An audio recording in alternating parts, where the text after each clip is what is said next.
বাংলার জমিন থেকে তারাই নিষিদ্ধ হয়ে গেছে। ঠিক না ঠিক? তাদেরকে বাংলাদেশের খুঁজে পাওয়া যাচ্ছে না। পাওয়া যাচ্ছে? আল্লামা সাইদে সাহেব বলেছিলেন 12 কোটিতে এমন ভাবে নানা দেবে মামুক বাড়ি দিল্লি গিয়া পড়বে। ঠিক আছে, আসল জায়গায় পড়ছে। ঠিক না ঠিক?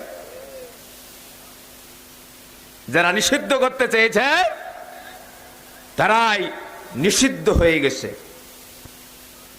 এটাই ইতিহাস প্রমাণ করে। ঠিক না ঠিক? শুধু তাই নাই, ফেরাউন একই কাজ করেছে, করে না করে নাই? মূসাকে ঠেকানোর কাজ, প্রধান কাজ কি? দেশ গোল্লাই যাক, সমস্যা নাই, আমার চেয়ার, আমার ক্ষমতা, এটা আমি চাই। মূসাকে ধরতে হবে। মূসা যেন জন্মগ্রহণ না করতে পারে, শুরু থেকেই তারা এই প্রচেষ্টা চালিয়েছে। ফেরাউনের বংশধর ফেরাউনেরা। ঠিক না ঠিক? শুধু মূসা যেন এই পৃথিবীতে আসতে না পারে, সেজন্য ফেরাউন ৮০,০০০ শিশু সন্তান হত্যা করেছিল। কত হাজার বলেন? জোরে বলেন, কত হাজার? ৮০,০০০ শিশু সন্তান হত্যা করেছিল ফেরাউন, শুধুমাত্র কেবলমাত্র মূসাকে ঠেকানোর জন্য, ইসলামকে ঠেকানোর জন্য।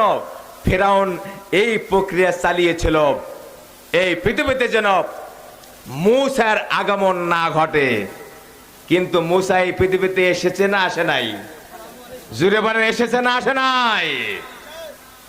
মূসা নামে পৃথিবীতে নাম রাখে, ফেরাউন নামে কোন মুসলমানের নাম রাখে?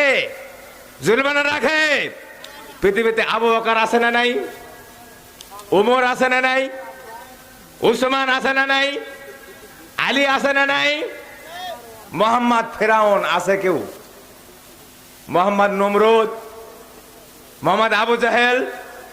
এটা প্রমাণিত হয় যারা যুগ যুগে কালে কালে শতাব্দীতে ইসলামের বিরোধিতা করেছে, কোরআনের বিরোধিতা করেছে, ইসলামী দলের বিরোধিতা করেছে, ইসলামী আন্দোলনের বিরোধিতা করেছে, নবী আম্বিয়াদের বিরোধিতা করেছে। জনগণ তাদেরকে বিচ্ছিন্ন করেছে, এমনকি তাদের সন্তানদের পর্যন্ত নাম পর্যন্ত রাখে নাই। জোরে বলেন, ঠিক না ঠিক? এখন বাংলার জমিনে এমন একটা পর্যায়ে এসেছে, অনেকে নাম রাখেছে হাসিনা, বলছে আকিকাটা পরিবর্তন করব। এমন গজব মনে করেছে, নাম পর্যন্ত ঘৃণা করে। জোরে বলেন, ঠিক না ঠিক?